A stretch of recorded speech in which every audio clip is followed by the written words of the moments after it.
Hello guys, welcome to Hedgehog Tech. In this video I'm going to show you a very useful tool in Microsoft Word, and this tool is just changing the letters case. You can do either uppercase or some other case, lowercase like.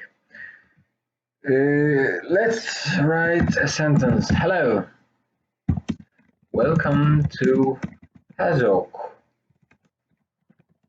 Tech. Yeah, this is our sentence, and we realize that something is wrong in this sentence. Like, we want all in uppercase. Then in the ribbon section, in the home tab, you can see a fonts tab underneath that, and in this font tab there is a change case. You can change the case however you want.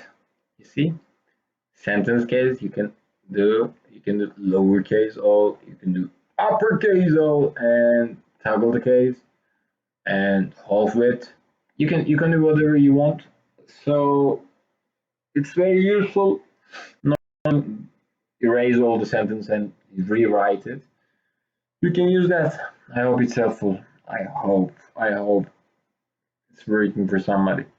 Okay guys, thank you for watching, and do what guys do in YouTube. Just like, think. Okay, bye.